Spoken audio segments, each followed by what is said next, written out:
दोस्तों, स्वागत है आपका मेरे YouTube चैनल इंग्लिश बाबू पर। और आज मैं फिर हाजिर हूँ आपके साथ एक नई स्टोरी लेकर। और दोस्तों, आज जो स्टोरी मैं आपके लिए लेकर आया हूँ ये एक मॉरल स्टोरी है। बहुत ही इंटरेस्टिंग मज़ेदार कहानी है, बहुत ही अच्छी ग्रामर के साथ।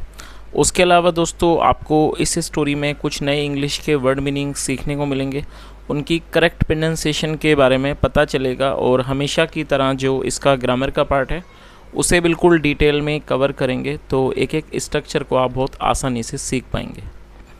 तो चलिए दोस्तों, आज की इस कहानी को हम शुरू करते हैं। और सबसे पहले कहानी का टाइटल देखते हैं।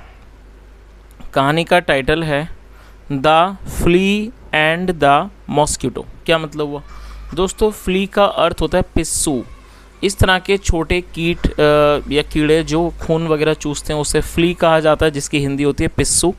मॉस्किटो मतलब मच्छर, मतलब कि the flea and the mosquito, पिस्सू और मच्छर। तो दोस्तों, ये आज की इस कहानी का टाइटल है, शीर्षक है। और अब मैं इसे पढ़ना शुरू करता हूँ। आपसे रिक्वेस्ट है आप कहानी को ध्यान से सुने। और यदि आज की स्टोरी में आपको कोई नया वर्ड, नया स्ट्रक्चर देखने को मिले तो आप उसे नोट भी ज़रूर करें। तो चलिए इसको शुरू करते हैं। One night a king was sleeping on his royal bed। क्या मतलब हुआ दोस्तों? ये जो हमारा वाक्य है ये पास्ट कॉन्टीन्यूस का वाक्य है। पास्ट कॉन्टीन्यूस का मतलब होता है जब पास्ट में कोई क्रिया चल रही हो तो इस तरह का वाक्य पास्ट कॉन्टीन्यूस का वाक्य कहलाता है, जहाँ वॉज वर्ब का प्रयोग हेल्पिंग वर्ब के रूप में किया जाता है, साथ में वर्ब की फोर्थ फॉर्म लगाई जाती है। स्लीप का मतलब सोना और फोर्थ फॉर्म है स्लीपिंग। वन नाइट एक रात, आ किंग एक राजा, was sleeping, king was sleeping एक राजा सो रहा था, on his royal bed. His मतलब अपने, ऑन मतलब पर, अपने, रॉयल बेड मतलब शाही बिस्तर, शाही बेड या शाही बिस्तर पर। तो इस पूरी लाइन का क्या अर्थ हुआ? एक रात एक राजा अपने शाही बिस्तर पर सो रहा था। A flea had made her home in that bed. क्या मतलब हुआ दोस्तों? इस वाक्य में हैड के साथ थर्ड फॉर्म का प्रयोग किया गया। ये हमारा पास्ट परफेक्ट का वाक्य है। पास्ट परफेक्ट का मतलब होता है पास्ट में किसी क्रिया का पूरा होना, पाया जाना, जहाँ पर हेड के साथ वर्ब की थर्ड फॉर्म लगाई जाती है। मेक मतलब बनाना, थर्ड फॉर्म है made. A flea had made her home in that bed, मतलब एक फ्ली ने, एक पिस्सू ने उस बेड पर, इन दैट बेड, उस बेड में, उस बेड पर अपना घर बनाया हुआ था। एवरी नाइट हर रात, When the king was lost in his dreams, जब राजा अपने ख्वाबों में, अपने सपनों में खोया हुआ होता था। The flea would come out from her hideout, जो फ्ली थी, पिस्सू थी, would come out from her hideout। hideout का मतलब होता है छुपने का स्थान, अपने छुपने के स्थान से बाहर आती। And suck the blood of the king, और वो राजा का खून चूसती। और दोस्तों, सक मतलब चूसना। आगे देखिए, इन अ फ्यू डेज, कुछ दिनों में, शी ग्रू हेल्दी, वो हेल्दी मतलब वो काफ़ी हेल्दी हो गई, वो काफ़ी स्वस्थ हो गई। ग्रो की सेकंड फॉर्म में ग्रू, शी ग्रू हेल्दी, वो स्वस्थ हो गई। चलिए आगे देखिए। वन डे एक दिन, the window of the chamber remained open. दोस्तों, चैम्बर का मतलब होता है कक्ष। एक दिन जो विंडो थी चैम्बर की, मतलब वो शयन कक्ष की जो विंडो थी, जो खिड़की थी, रिमेंड ओपन, वो खुली रह गई। दोस्तों, रिमेन का मतलब होता है किसी अवस्था में बने रहना, तो आप इसे नोट कर सकते हैं। सेकंड फॉर्म है रिमेंड। तो पूरा क्या अर्थ हुआ कि one day the window of the chamber remained open, एक दिन कक्ष की खिड़की खुली रह गई। A mosquito entered the room from there, जो एक जो मॉस्किटो था, मच्छर था, उसने वहाँ से कमरे में प्रवेश किया। The flea heard a buzzing sound. दोस्तों, बजिंग को आप नोट कर सकते हैं। भिन भिनाने को बजिंग कहा जाता है। जो फ्ली थी, जो पिस्सू थी, the flea heard a buzzing sound, उसने एक भिन भिनाने की आवाज़ को सुना। और ये हियर की सेकंड फॉर्म है, हियर मतलब सुनना, सेकंड फॉर्म है हर्ड। और ये हमारा पास्ट का अफर्मेटिव वाक्य है। तो क्या मतलब हुआ कि उस पिस्सू ने उस भिन भिनाने की आवाज़ को सुना। She came out to see, वो बाहर आई देखने के लिए। Who had come in to her territory, की उसके टेरिटरी में, मतलब उसके अधिकार क्षेत्र में कौन आया था। चलिए आगे देखिए।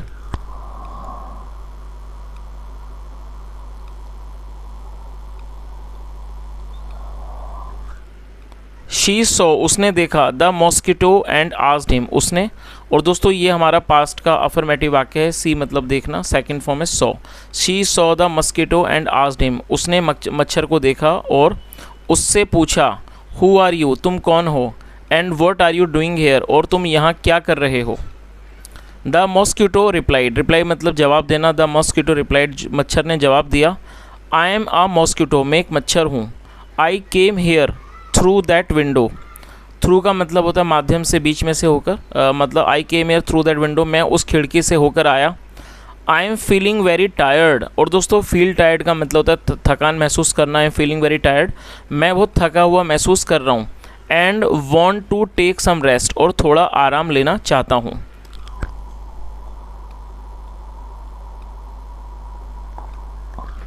नो नहीं, you can't take rest here तुम यहाँ आराम नहीं कर सकते हो। दिस इज़ माई डोमेन ये मेरा अधिकार क्षेत्र है। आगे देखिए, and I don't want any uninvited guest here. दोस्तों अनइनवाइटेड का मतलब होता है जिसको आमंत्रित नहीं किया गया हो, एडजेक्टिव है, आप इसे नोट कर लीजिए। And I don't want any uninvited guest here और मैं यहाँ किसी को भी मतलब कि अनइनवाइटेड मतलब कि जिसको आमंत्रित नहीं किया गया हो ऐसे गेस्ट को या ऐसे मेहमान को ये मैं यहाँ नहीं चाहती हूँ। ओके ठीक है, I will go away from here मैं यहाँ से चला जाऊँगा। बट लेकिन फर्स्ट ऑफ ऑल लेकिन सबसे पहले टेल मी मुझे बताओ, हु यू आर तुम कौन हो, यू लुक सो हेल्दी तुम बहुत ज़्यादा हेल्दी बहुत ज़्यादा स्वस्थ दिखती हो। What do you feed on, what do you feed on मतलब आप क्या खाती हो। चलिए आगे देखिए,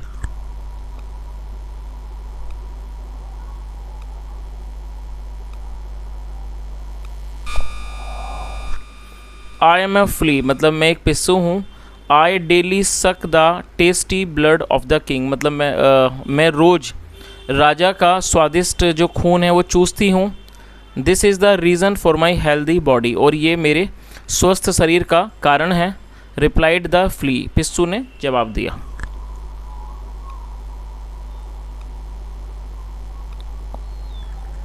not only you are healthy मतलब सिर्फ आप स्वस्थ नहीं हो, यू आर ब्यूटीफुल ऑल्सो तुम सुंदर भी हो। कमेंटेड द मॉस्किटो मच्छर ने टिप्पणी की। द फ्ली फेल्ट फ्लैटर्ड जो फ्ली थी पिस्सू थी और दोस्तों ये फील की सेकंड फॉर्म है, फील मतलब महसूस करना, सेकंड फॉर्म है फेल्ट और फील। फ्लैटर्ड का मतलब होता है प्रसन्न होना, किसी की तारीफ सुनकर खुश हो जाना। द फ्ली फेल्ट फ्लैटर्ड जो पिस्सू थी वो खुश हो गई प्रसन्न हो गई।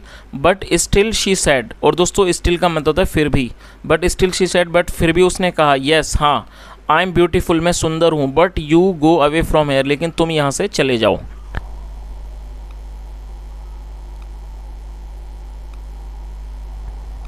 एट दिस इस पर द मॉस्किटो सैड मच्छर ने कहा, ओ नो नहीं, please let me taste the king's blood for once. क्या अर्थ हुआ दोस्तों, यहाँ किंग के बाद एपिस्ट्रोफी एस का प्रयोग किया गया जिसका मतलब होता है का के की। जब हम किसी नाम या व्यक्ति के साथ कुछ जोड़ना चाहते हैं तो एपिस्ट्रोफी एस का प्रयोग किया जाता है। तो इस किंग्स ब्लड मतलब राजा का खून, तो इस पूरी लाइन का क्या अर्थ हुआ। और दोस्तों आप इसे नोट कर लीजिए, लेट का प्रयोग वाक्यों में जब किया जाता है जब हम ये दर्शाते हैं किसी वाक्य में किसी क्रिया को होने देना या नहीं होना दर्शाना चाहते हैं तो लेट का प्रयोग हेल्पिंग वर्ब के रूप में किया जाता है। चलिए क्या मतलब हुआ इसका देख लेते हैं। ओ नो नहीं, please let me taste the king's blood for once मतलब कृपया एक बार मुझे राजा का जो टेस्टी राजा का जो स्वादिष्ट खून है वो उसका स्वाद कर लेने दो, उसको चखने दो। Then I will surely leave this place और फिर मैं श्योरली मतलब निश्चित रूप से लीव दिस प्लेस इस जगह को छोड़ दूंगा।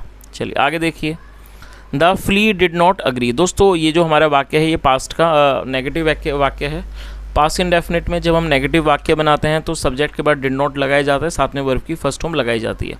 अग्री मतलब सहमत होना। The flea did not agree जो फ्ली थी पिस्सू थी वो सहमत नहीं हुई। The mosquito pleaded with her और दोस्तों प्लीड का मतलब होता है विनती करना, जो मच्छर था उसने उससे विनती की। एट लास्ट मतलब आखिर में। द फ्ली रिलेंटेड और दोस्तों आप इस वर्ड को नोट कर सकते हैं, रिलेंट का अर्थ होता है नरम पड़ जाना। एट लास्ट मतलब आखिर में। द फ्ली रिलेंटेड जो फ्ली थी पिस्सू थी वो नरम पड़ गई। बट शी वॉन्ड लेकिन उसने चेतावनी दी। द मॉस्किटो लेकिन उसने मच्छर को चेतावनी दी। रिमेंबर याद रखना।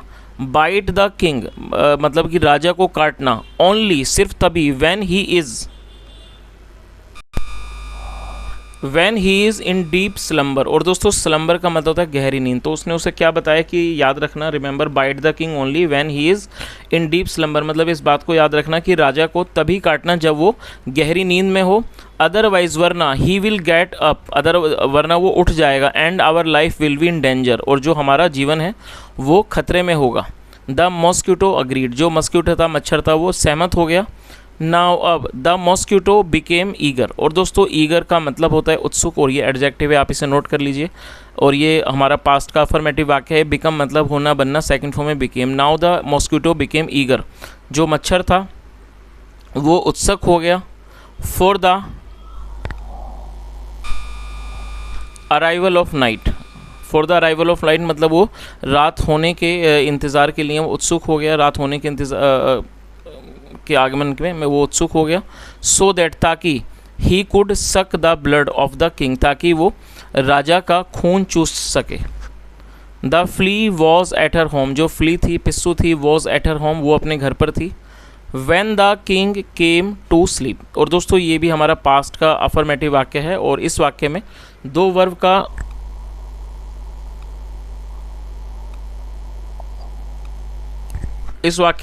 का प्रयोग करके वाक्य बनाया गया है। पहली वर्ब है ये कम की सेकंड फॉर्म, और दूसरी वर्ब है sleep.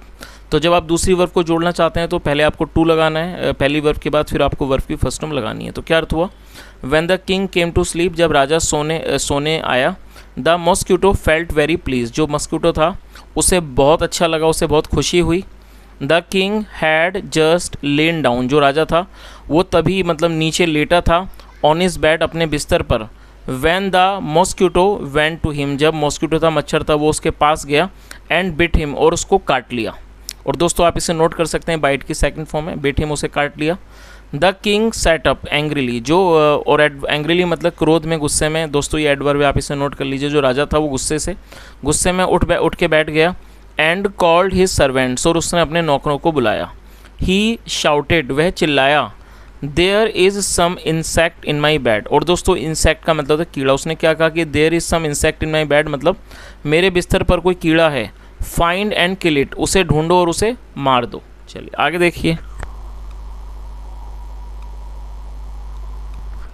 The servants search the whole bed, और दोस्तों होल मतलब पूरा, तमाम। जो सर्वेंट्स से नौकर थे उन्होंने पूरे बिस्तर को खंगाला, को ढूंढा, उसको अच्छे से खंगाला। They found the home of the flea, और दोस्तों ये फाइंड की सेकंड फॉर्म में फाउंड मतलब फाइंड मतलब पाना, सेकंड फॉर्म में फाउंड। और दोस्तों दे का मतलब होता है वे या फिर वे लोग। जब सब्जेक्ट में एक से ज़्यादा व्यक्ति शामिल होते हैं तो दे का प्रयोग किया जाता है, और यहाँ पर एक से अधिक नौकरों के बारे में बात हो रही है। तो ये जो दे है ये नौकरी के लिए प्रयोग किया गया, जो कि संख्या में एक से अधिक है, तो दे का प्रयोग किया गया है। इसका मतलब होता है वे या फिर वे लोग। दे found the home of the flee, मतलब उन्हें पिस्सू का घर मिल गया। दे किल्ड द फ्ली, उन्होंने पिस्सू को मार दिया। बाय देन, तब तक। द अनग्रेटफुल मॉस्किटो, दोस्तों अनग्रेटफुल का मतलब होता है एहसान फरामोश, और आप इसे नोट कर लीजिए, एडजेक्टिव है। जब तक जो एहसान फरामोश मच्छर था, had flown away from there, वो उड़कर वहाँ से भाग चुका था, वो उड़ के वहाँ से जा चुका था। और दोस्तों आप इसे भी नोट कर लीजिए, ये फ्लाई की थर्ड फॉर्म में फ्लॉन। चलिए दोस्तों अब इस कहानी का जो मॉरल है हम वो भी देख लेते हैं कि इस कहानी का मॉरल क्या है। We should never trust strangers, क्या अर्थ हुआ दोस्तों, इस वाक्य में शुड का प्रयोग किया गया है। शुड का प्रयोग वाक्यों में सलाह या सुझाव को दर्शाने के लिए किया जाता है। जब आप कोई ऐसा वाक्य बनाते हैं जहां आप सलाह या सुझाव को दिखाना चाहते हैं तो शुड का प्रयोग किया जाता है, साथ में वर्ब की फर्स्ट फॉर्म लगाई जाती है। ट्रस्ट मतलब भरोसा करना, यकीन करना, विश्वास करना, और स्ट्रेंजर का मतलब होता है अजनबी, और ये इसका प्लूरल नाउन है स्ट्रेंजर्स। तो क्या अर्थ हुआ, we should never trust strangers, मतलब हमें कभी भी अजनबियों पर भरोसा नहीं करना चाहिए। चलिए तो दोस्तों ये आज की एक छोटी सी कहानी थी अच्छे से मॉरल के साथ, और कहानी तो बहुत छोटी सी है और सिंपल सी है, लेकिन यदि हम कहानी का जो मॉरल देखें काफ़ी अच्छा है। जैसा यहाँ बताया गया कि हमें कभी भी अजनबियों पर भरोसा नहीं करना चाहिए। तो दोस्तों यदि आपको आज की कहानी अच्छी लगी हो और मेरा पढ़ाने का तरीका और प्रयास भी अच्छा लगा हो तो आपसे रिक्वेस्ट है आप वीडियो को ज़रूर लाइक करें, शेयर करें, चैनल को भी ज़रूर सब्सक्राइब करें। और दोस्तों यदि आपका सुझाव हो तो आप उसे कमेंट के माध्यम से ज़रूर बताया करें, क्योंकि मैं आपके सारे कमेंट्स देखता हूँ, कई बार मैं उनको रिप्लाई नहीं कर पाता हूँ, कई बार समय की कमी होती है, लेकिन मैं आपके सारे कमेंट्स देखता हूँ। और दोस्तों आपके जो कमेंट्स होते हैं वो जाहिर सी बात है मेरा मार्गदर्शन करते हैं, क्योंकि आपके कमेंट्स के माध्यम से मुझे पता लगता है कि हम किस तरह की वीडियो मुझे बनाने चाहिए। तो यदि आपका कोई भी सुझाव हो और या फिर आप कोई मार्गदर्शन करना चाहें, कुछ बताना चाहें जिससे वीडियोज़ में और भी सुधार लाया जा सके, तो आपका बहुत स्वागत है, आप कमेंट के माध्यम से ज़रूर बताएँ।